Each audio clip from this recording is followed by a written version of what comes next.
A jewelry store ignored an elderly woman. The next day, she bought the company and fired the employees. Hello everyone. Enjoy these relaxing moments while you watch. Here it is. Clara muttered, taking hesitant steps toward the shop. The Golden Sun jewelry store shimmered brilliantly, like a completely different world from the peaceful village where she lived. Her worn wool scarf made her stand out amidst the well-dressed crowd passing by. The bell above the shop door jingled softly as Clara stepped inside. The interior radiated luxury, gleaming glass display cases, warm golden lighting, and employees in immaculate uniforms standing behind the counters. But as Clara entered, the atmosphere seemed to shift. A few staff members exchanged furtive glances, and one smirked. "Good morning," Clara greeted, her voice trembling slightly. "I'd like to see the necklace in that display case." A young employee, Lucy, glanced Clara up and down with a sharp, icy gaze. "I'm sorry, which one are you referring to?" "The silver necklace with the blue stone, in the far right corner," Clara pointed, her eyes lighting up with hope. It was the gift she had been saving up for, meant for her granddaughter who was about to get married. Lucy's lips curled into a condescending smile. "Oh, that one?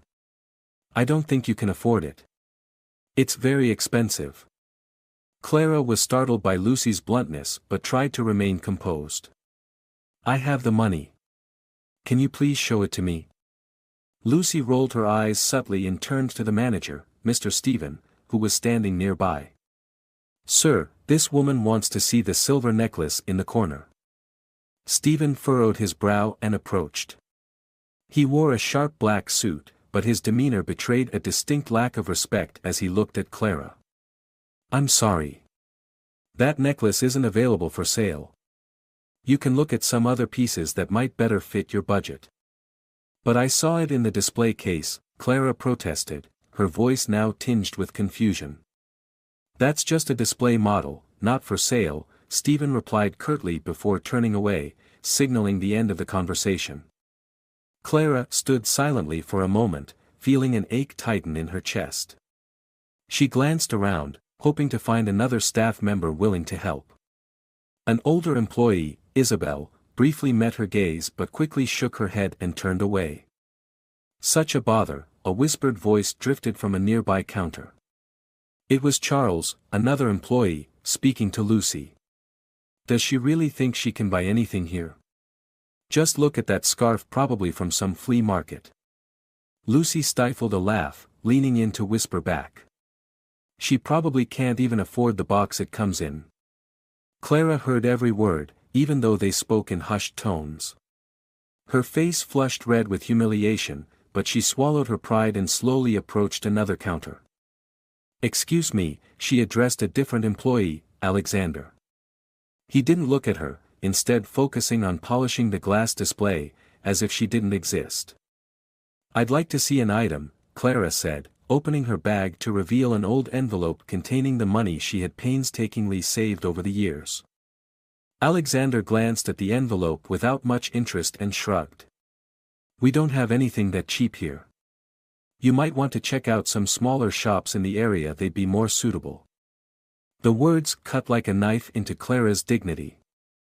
She tightened her grip on the envelope, staring at Alexander as if she wanted to say something, but no words came. None of them cared about the truth that every coin in that envelope represented years of hard work and her dream of bringing joy to her beloved granddaughter. Clara turned and walked toward the door, but her feet felt heavy with helplessness. "Why are they treating me like this? Just because I'm not dressed well?" she asked herself, her heart heavy with pain. Behind her, soft laughter echoed, like a final mockery seeing her out the door. Mrs. Clara stepped out into the cold, clutching her old cloth bag tightly. She stood still for a moment, feeling the chilly wind tug at her worn scarf. Her eyes welled up, but she tried to hold back her tears. "It's okay. I'll come back," she whispered to herself. But no matter how hard she tried, the sting of humiliation clung to her. Just thinking about the joy on her granddaughter Lucy's face when she received the wedding gift made Clara realize she couldn't give up. Determined, she decided to go back, this time trying to appear more resolute. She pushed the door open again. The bell jingled once more, but this time, the employees' expressions shifted from surprise to outright irritation. Lucy, the young clerk from before, immediately turned to Charles with a sneer and whispered just loud enough for Clara to hear. She actually came back. Unbelievable. Charles nudged Lucy, his eyes fixed on Clara. Let's see what she tries this time. Clara heard them but ignored the comments, walking directly to the display case. She tried to appear calm, though the scrutinizing stares from the employees made her feel like an outsider in this ostentatious world. "Excuse me, can you show me that necklace?" Clara asked, her voice steadier this time, striving to project confidence. Lucy didn't respond. She crossed her arms and stood still, her gaze cold and judgmental. "Which one are you talking about? We have lots of necklaces." "The silver one with the blue stone," Clara emphasized, pointing toward the display case. Lucy smirked and turned to Alexander. "Do you think she can actually afford it?" she asked, her tone dripping with mockery. Alexander glanced at Clara, his brows furrowing slightly. "I doubt it. But, let's see." He walked over to the case but didn't retrieve the necklace Clara had requested. Instead, he pulled out a simple silver chain with no stone. "Here. Would you like to see this one? It's much cheaper, more in line with what you can afford," Alexander said, his half-smile oozing arrogance. Clara looked at the chain, her heart sinking with disappointment. "No, I don't want this. I want the necklace with the blue stone in the case," she insisted. Lucy let out a mocking laugh, feigning surprise. "Oh, really? That necklace costs 1,200 euros. Are you sure about this?" Clara didn't flinch. She pulled out the old envelope from her bag and held it up in front of Lucy. "I have the money. You just need to show me the necklace." Lucy blinked at the envelope, then burst into laughter. "Cash? You brought cash here? We only accept card payments or bank transfers." "But money is money, isn't it? I've saved this my whole life to buy that necklace," Clara said, her voice beginning to choke. Lucy crossed her arms and shrugged. "We can't accept large sums of cash. And besides, I don't think you're really here to buy anything. Maybe you're just here to look." Clara stared at Lucy, her eyes red and teary. "I'm not here just to look. I want to buy that necklace.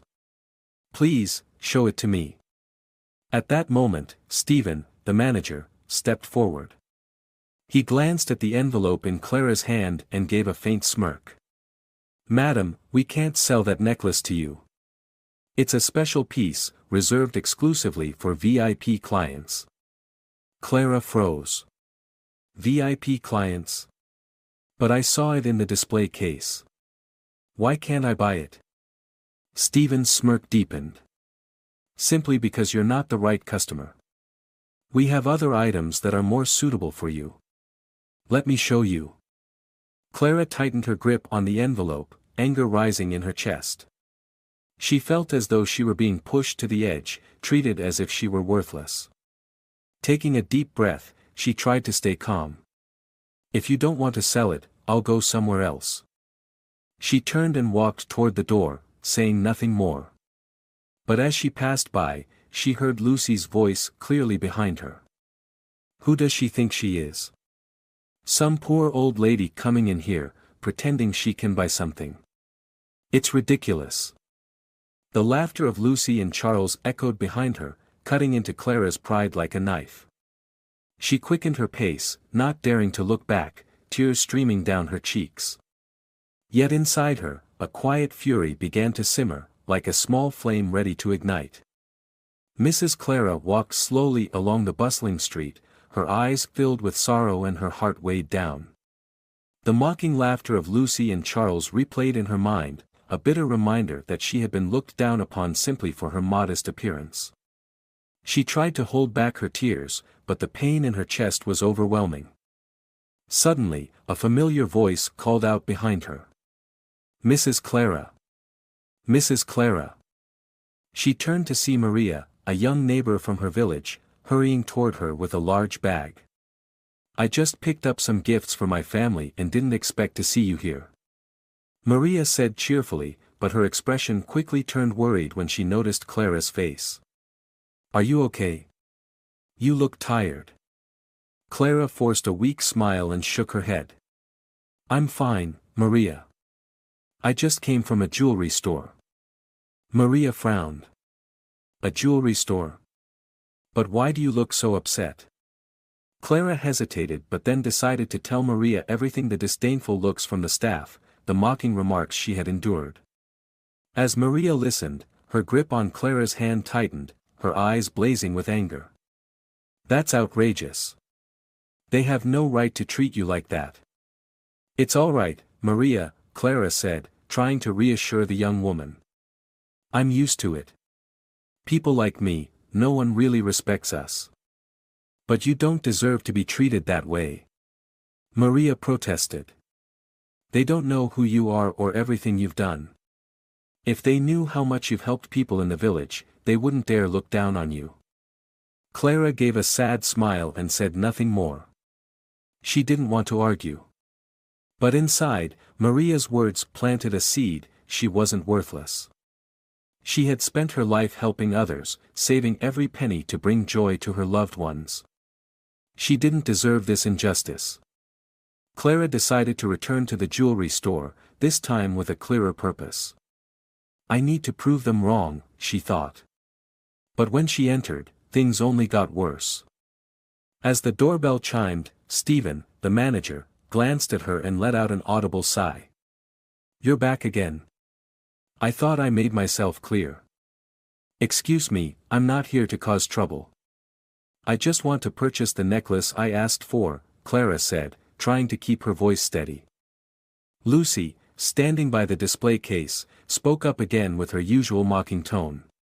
"Didn't you hear what Mr. Stevens said? That necklace isn't for you." "I have money," Clara insisted, holding up the envelope once more. Alexander chuckled. "Your money probably wouldn't even cover the box the necklace comes in." The laughter rang out, louder this time, from both Lucy and Alexander. Other customers in the store began to notice the commotion. A well-dressed woman, clearly a regular customer, approached with a curious expression. "What's going on?" the woman asked Lucy. Lucy laughed, making no effort to hide her scorn. "Oh, nothing. Just some poor old lady who thinks she can afford high-end jewelry." The woman glanced at Clara with a scrutinizing look before turning back to Lucy and laughing as well.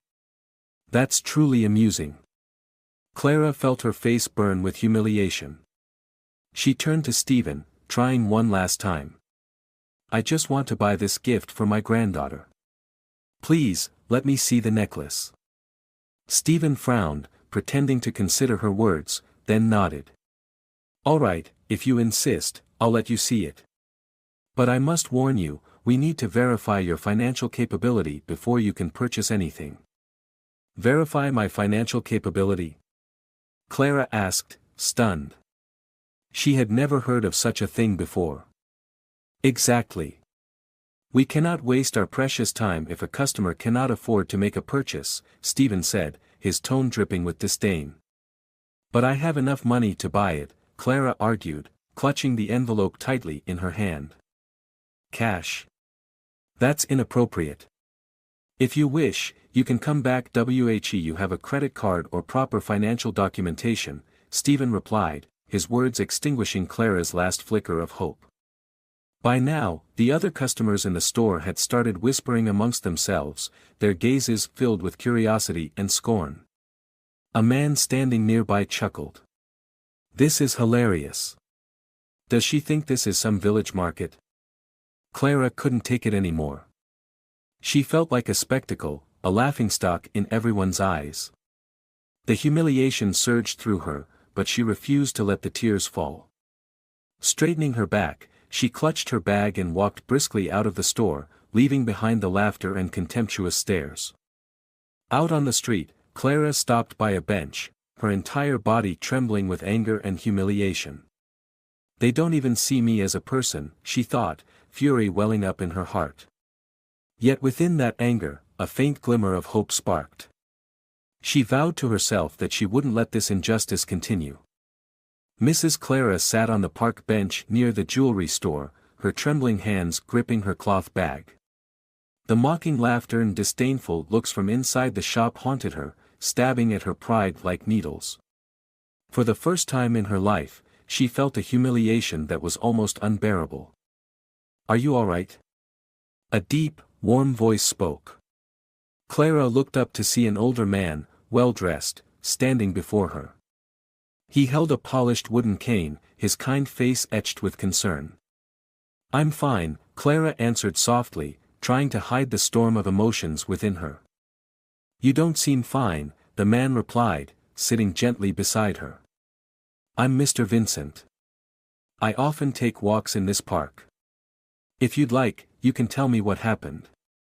Clara studied him for a moment, feeling a small sense of relief at his genuine concern. She sighed and began recounting her story. When she reached the part about the jewelry store employees mocking and refusing to serve her, Vincent's brow furrowed, and his eyes flashed with indignation.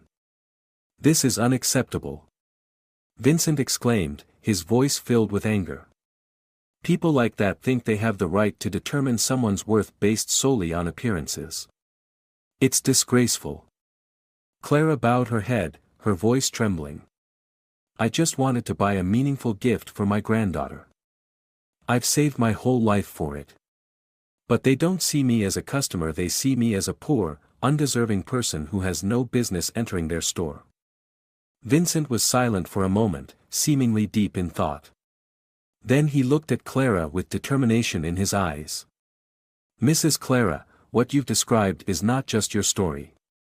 It's a reflection of how society often operates, judging people by their appearance. But I believe you shouldn't stay silent. They had no right to treat you that way." Clara nodded faintly, but her mind was still in turmoil. "I know, but who am I to change that? I'm just an ordinary old woman from a village. I don't have power or money to fight them." Vincent chuckled softly, his eyes gleaming with wisdom. "Sometimes, you don't need power or money, what you need is determination. If you'll allow me, I can help you find a way to make them rethink their actions." The conversation with Vincent was like a breath of fresh air for Clara. She no longer felt alone in her battle. After saying goodbye to Vincent, she walked away with a strange mix of emotions, anger and resolve. "I can't let them continue to look down on me like this," she thought. That evening, Clara sat at the small dining table in her modest home. On the table lay the envelope containing the money she had saved all her life. Each coin was a testament to years of hard work, scrimping, and saving from selling produce, baking goods, and helping her neighbors. She took out a sheet of paper and began to write. Her words were serious and direct but filled with emotion. The letter was addressed to a well-known lawyer in the region, someone Vincent had recommended. Clara didn't spell out her intentions, but she knew she needed help to prepare for something bigger. A week later, Clara received a response from the lawyer. Mr. Xavier, a middle-aged man with a professional demeanor, arrived at her home carrying a briefcase. "Mrs. Clara, I've read your letter," Xavier began as he sat down at her table. "And I must say, your story surprised and impressed me. Are you truly planning to buy that jewelry store?" Clara nodded, her eyes alight with determination. "I can't accept being treated with such disrespect. I want them to understand that no one has the right to judge others based on their appearance." Xavier sat in thoughtful silence for a moment, then smiled faintly. "You're a remarkably determined woman. I will help you. But first, we'll need to proceed discreetly. That store is currently owned by a corporation, but fortunately, they're looking to sell off some underperforming branches. I'll negotiate on your behalf. But won't they find out who I am? Clara asked nervously. No, I'll ensure your identity remains confidential. This is something I've handled many times before. The key is to act quickly, as opportunities like this don't last long. Clara nodded, her heart a mix of nerves and determination. She couldn't believe she had come this far, but there was no turning back. Do whatever is necessary, she said, her voice carrying a resolve that even surprised her. A week later, Clara received a phone call from Xavier. It's done, ma'am. As of today, you are the new owner of Golden Sun Jewelry. Clara sat in stunned silence, unable to believe her ears. Then a faint smile spread across her face. Thank you, Xavier. But I don't want anyone to know, at least not yet. As you wish. We'll keep this confidential until you're ready, Xavier replied. Clara hung up the phone, a strange mix of satisfaction and anticipation filling her heart. She knew this was just the beginning. Mrs. Clara set the phone down, her emotions swirling in an unusual mix of fear and fiery determination. The contempt shown to her by the staff at Golden Sun Jewelry had awakened something deep inside, a fire that had smoldered quietly her entire life but never had the chance to burn brightly. Now, as the store's new owner, Clara knew exactly what she needed to do. The following morning, Clara left her house early. Instead of heading directly to the jewelry store, she stopped by to visit Vincent, the man who had given her the courage to move forward. Vincent welcomed her warmly and prepared a steaming cup of coffee. Mrs. Clara, how are things progressing? Vincent asked, his eyes gleaming with curiosity. The transaction is complete, Clara replied, her voice calm but tinged with pride. The store is now mine. Vincent broke into a broad smile, tapping the table lightly. Wonderful. But what's your next step? Are you going to announce it right away? Clara shook her head, her expression thoughtful. Not yet. I want to observe them for a while longer. I want to understand how they operate and how they treat their customers before deciding my next move. That's wise, Vincent agreed with a nod. Do you need any help? I can accompany you if you'd like. No need, Vincent. This is something I need to handle myself. But I deeply appreciate your support, Clara replied, her tone carrying a rare warmth. That afternoon, Clara donned a clean but worn coat, tied her wool scarf neatly, and walked into Golden Sun Jewelry as a regular customer. The employees had no idea that the woman standing before them was now their employer. Here again. Lucy, the young clerk, muttered loudly enough for Clara to hear. Clara said nothing, quietly observing how the staff treated other customers. A young, well-dressed couple entered the store and were immediately greeted by Lucy and Alexander with bright, welcoming smiles. They spoke sweetly, introducing each piece of jewelry, even inviting the couple to sit and try on items.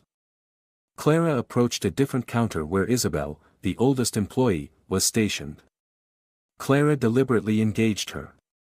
Excuse me, could you show me this silver ring? She asked.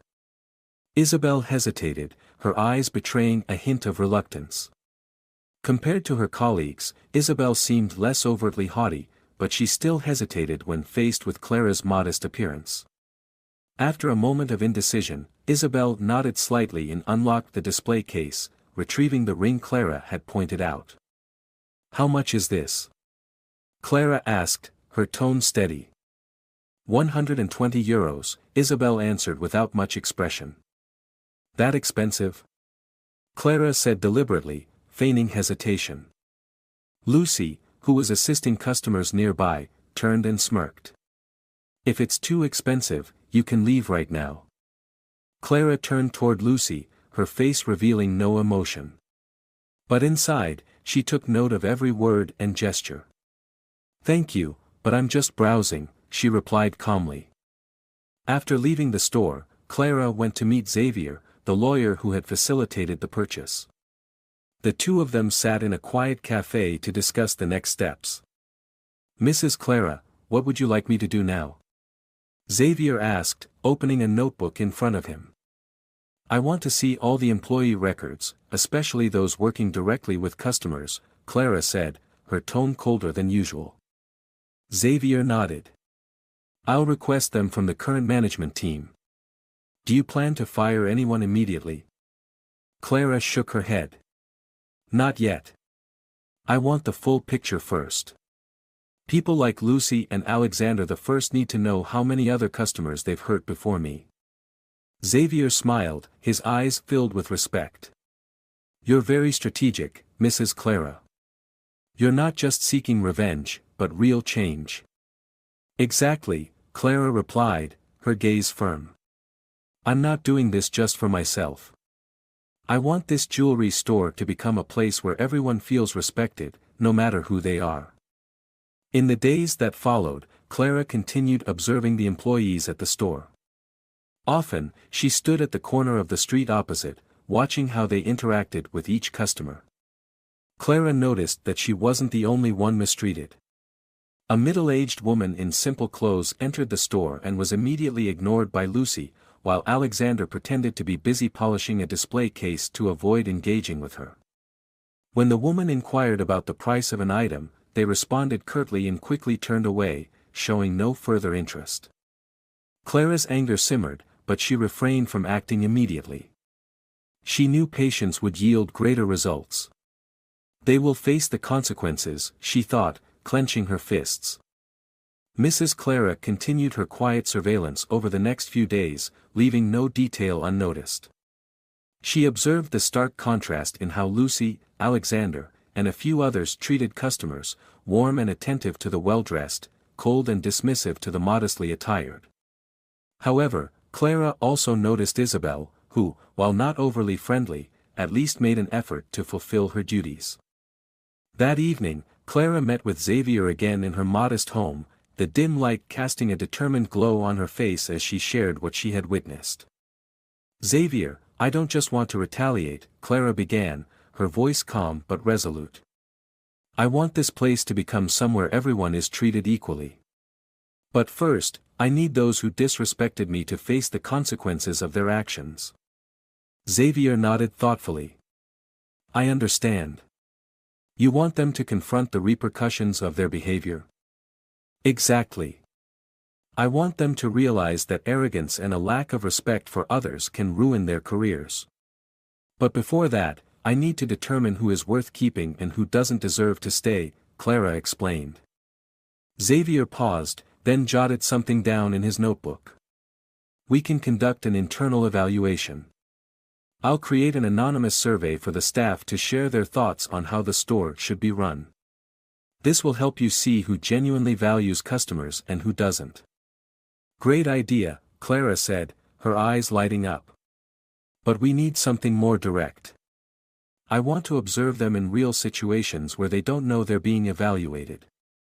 Xavier smiled, understanding Clara's intent. You want to create a test scenario, don't you? Let me come up with something. The next morning, Xavier arrived at Golden Sun Jewelry in a modest outfit. He looked like an average middle-class man, far removed from his usual image as a distinguished lawyer. He played the role of an ordinary customer, entering the store to assess how the staff treated him. As Xavier stepped inside, the bell rang as usual. Alexander, standing near a display case, glanced at Xavier and frowned. Good morning. What do you need? He asked, his tone devoid of enthusiasm. I'd like to see the silver necklace with the blue stone in that case, Xavier said, pointing to the corner display where Clara had first spotted the necklace. Alexander looked Xavier up and down, then smirked. That one's expensive. Are you sure? Xavier feigned hesitation. Well, I just want to take a look. Maybe it's within my budget. Alexander sighed, muttering something under his breath, and reluctantly opened the display case. He picked up the necklace, but instead of handing it to Xavier for a closer look, he held it in his own hand and spoke curtly. This one is 1,200 euros. Do you have that kind of money? I can pay by credit card, Xavier replied, keeping his composure. All right, But to avoid wasting time, we'll need to verify your financial capacity first. You understand, don't you? Alexander said with a cold, dismissive smile, clearly unwilling to assist Xavier. Lucy, standing nearby, watched the interaction and turned to Charles, whispering. That guy looks pitiful. Probably just another one coming in to browse and leave. Charles chuckled. Such a waste of time. Xavier remained calm, smiled politely, and left the store without another word. He returned to Clara and recounted everything that had happened. Exactly like what I experienced, Clara said, unable to hide her disappointment. Precisely, Xavier agreed. But you know what? This will make excellent evidence. We need a few more scenarios to build a complete picture. The next day, Clara sent an old friend, Teresa, to the store. Teresa, a retired teacher, dressed in simple clothes and carried a well-worn handbag. She entered the store with a friendly smile but was immediately met with cold stares. Excuse me, I'd like to see some silver rings, Teresa said, approaching Lucy. Lucy smirked and turned to Isabel. Isabel, could you help her? I'm busy. Then she walked away, clearly unwilling to spend her time on Teresa. Isabel nodded and stepped forward. While her attitude wasn't particularly warm, she still helped Teresa look at a few rings. This one is €80, Isabel said, her tone neutral. Teresa nodded and smiled gratefully. Thank you. I'll think about it. But as Teresa turned to leave, Lucy laughed loudly and said to Charles. She definitely can't afford anything. She's just here to look around for fun. When Clara received reports from both Xavier and Teresa, she knew she had gathered enough evidence. She spent the entire evening reviewing Xavier's detailed notes, reliving the sneers and dismissive attitudes through every word. Each line felt like fuel poured on the fire of her anger.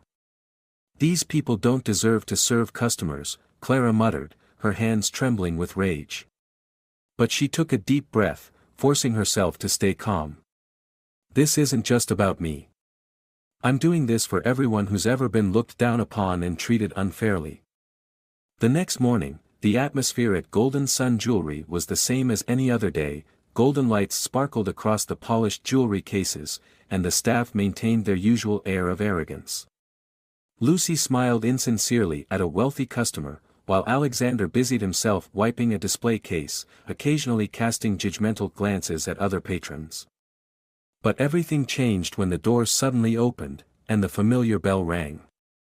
Mrs. Clara entered not with the timid demeanor and downcast eyes they were used to, but with a commanding presence. She wore a sleek, dark dress, and her old wool scarf had been replaced by a simple yet elegant silk one. Her sharp gaze exuded authority, drawing the attention of every staff member.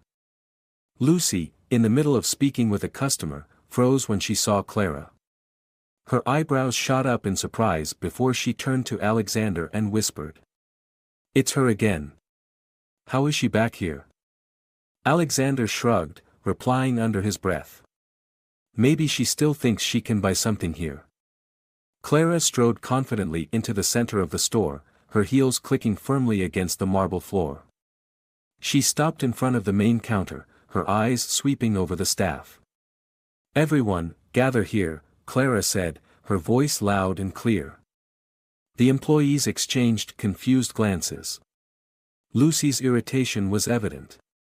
We're busy serving customers. Clara didn't move, her piercing gaze fixed on Lucy. I said, everyone, gather here. Now. At that moment, Stephen, the manager, emerged from the back office holding a folder. He looked at Clara, initially surprised, but his expression quickly shifted to his usual arrogant demeanor. Madam, if you're not here to make a purchase, I'm afraid you can't disrupt our operations like this. Clara met Stephen's eyes, her lips curling into a faint but razor-sharp smile. You think I don't have the right to be here? She reached into her bag and pulled out a set of documents, slamming them down on the counter. I am the new owner of this jewelry store. The store fell silent. Lucy, Alexander, and the other employees stood frozen, their faces filled with disbelief. Stephen frowned, his eyes darting to the documents before looking back at Clara, now visibly confused. "You must be joking," he said. "She's not joking," a voice rang out from behind. Xavier, the lawyer, entered with a composed demeanor, carrying another set of documents. He placed them on the counter and continued. "This is proof of the acquisition. From today onward, Mrs. Clara Martinez is the sole owner of Golden Sun Jewelry." Stephen's face turned pale. Lucy's mouth fell open, and Alexander stepped back, as if he couldn't believe what he was hearing. "Impossible," Lucy stammered. "How could she?" "Silence," Clara said, her voice cold and commanding. "Now, I want all of you to listen closely to what I'm about to say." Clara stepped forward, her gaze sweeping over each face. "I've been observing how you run this store. You believe you have the right to judge others solely based on their appearance, don't you? You think only the wealthy, the well-dressed, deserve respect." Lucy stared at the floor, unable to respond. Alexander glanced around nervously, as though looking for an escape. Only Isabel, the oldest employee, remained still, her expression contemplative. "Lucy," Clara said sternly, her voice cutting through the silence. "Did you think I wouldn't notice what you've done? Mocking customers, refusing to serve them, and even openly ridiculing them in this store. I saw it all." Lucy opened her mouth to speak, but Clara raised a hand to stop her. "Don't say anything. There's no excuse for your behavior. You're fired, effective immediately."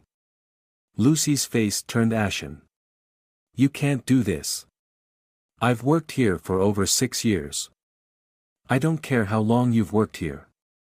What you've done is more than enough for me to make this decision," Clara replied, her tone icy. Clara turned to Alexander. "And you? You're no better. Avoiding customers, speaking to them rudely, and showing no sense of responsibility for your work. You're fired as well." Alexander's mouth hung open, but no words came out. He simply stood there, his face burning with shame. Finally, Clara fixed her gaze on Stephen. "And you, the one who was supposed to set an example for the staff, turned out to be the worst of all. Not only did you ignore customer feedback, but you've also been skimming profits from the store. Do you have anything to say?" Stephen tried to maintain his composure, but his voice faltered. I was just doing what was necessary to keep the store running. What you were doing wasn't keeping the store running, it was making it worse. You're fired as well, effective immediately." After delivering the dismissals, Clara addressed the remaining employees. "I'm not here to destroy this store. I'm here to transform it into a place where everyone is treated with respect, no matter who they are, how they dress, or how much money they have. If any of you disagree with this vision, you are free to leave now." A heavy silence fell over the store. After a moment, Isabel stepped forward and nodded at Clara. "I'll stay. I've always believed that customers deserve respect." Clara offered a faint smile. "Thank you, Isabel. I trust you to help rebuild this place." Clara moved toward the door and turned back for one final look. "This is an opportunity for a fresh start. I hope you won't disappoint me." With those words, she exited the store, leaving behind a tense silence. After announcing her ownership and dismissing the unworthy staff, Mrs. Clara began her plan to rebuild the team at Golden Sun Jewelry. She knew that changing a place steeped in outdated practices wouldn't be easy. But she believed that with the right people and the proper work ethic, Golden Sun Jewelry could become a symbol of respect and exceptional customer service. The next morning, Clara summoned the remaining staff to a meeting in the office behind the store. The room was small, but the atmosphere was thick with tension.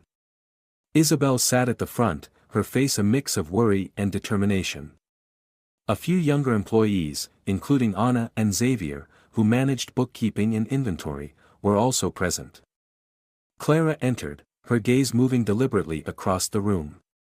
She began speaking in a calm yet resolute tone. I've been observing all of you over the past weeks. I know who among you has worked diligently and who hasn't fulfilled their responsibilities. Those who disrespected customers have been dismissed. But for those of you still here, I believe you can do better.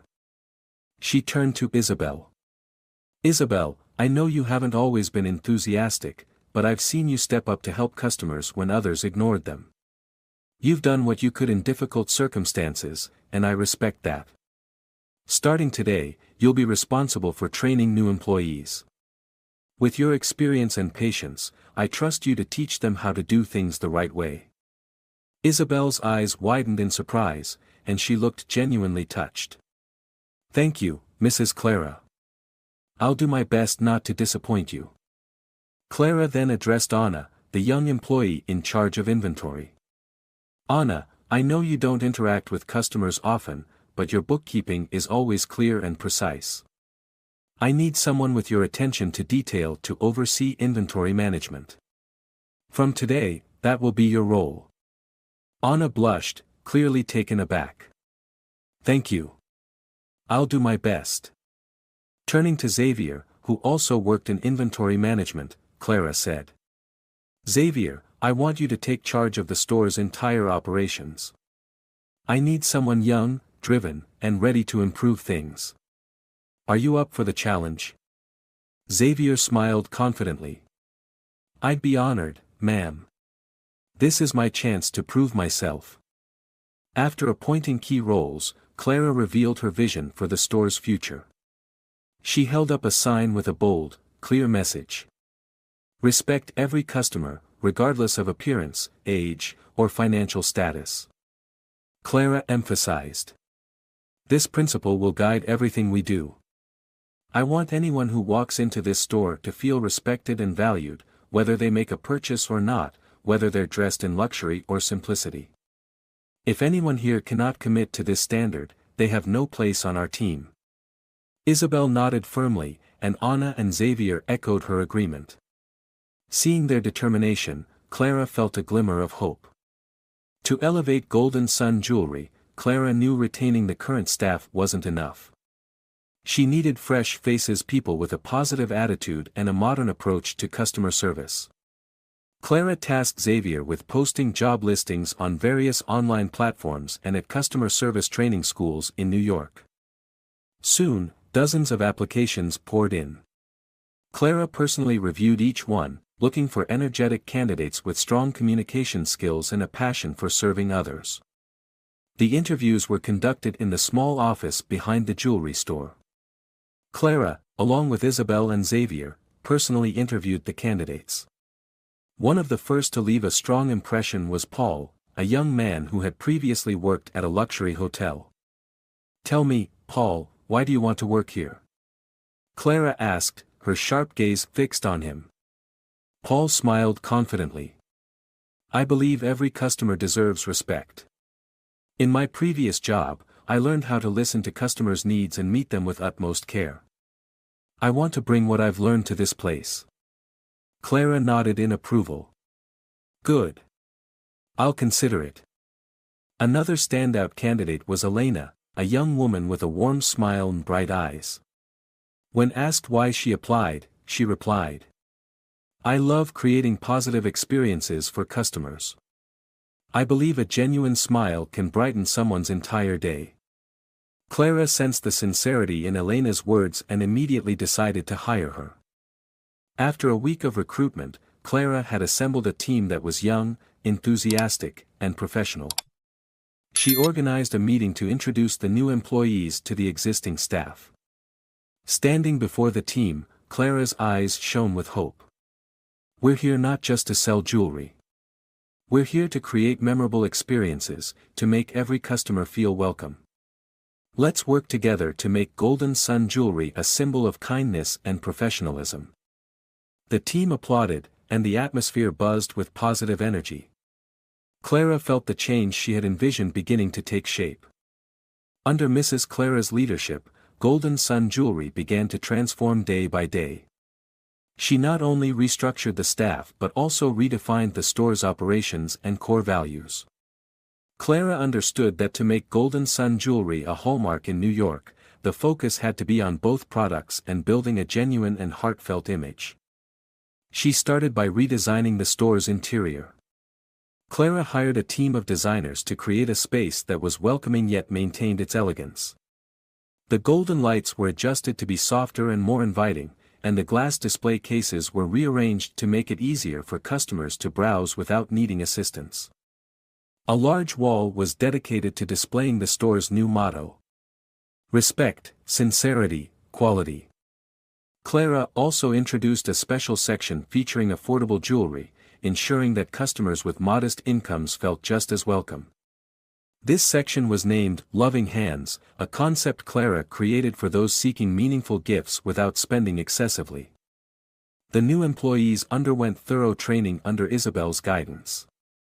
Isabel, now in charge of training, taught them how to truly listen to customers, not just to sell but to understand their needs and desires. Every staff member was reminded: customers don't just come to buy jewelry, they come seeking joy and appreciation. One day, an elderly woman in simple clothing entered the store, her hesitant demeanor suggesting she felt unworthy of being there. This time, instead of receiving disdainful looks, she was greeted warmly by Elena, one of the new hires. "Good morning, ma'am. How can I help you today?" Elena said, her voice full of warmth. I just wanted to look at a bracelet for my granddaughter. But I'm not sure I can afford one," the woman replied, her voice trembling. "Don't worry, ma'am. I'll help you find a beautiful and meaningful gift," Elena said, guiding her to the Loving Hands section. After some time, the woman left with a lovely silver bracelet and a bright smile on her face. The story quickly spread within the community, drawing curiosity about the changes at Golden Sun Jewelry. Soon, the store became known as a place where anyone could enter without fear of judgment. Clara realized she needed to amplify the message of transformation. She organized a small press conference at the store, inviting local journalists to share her story. During the event, Clara openly recounted her experience of discrimination.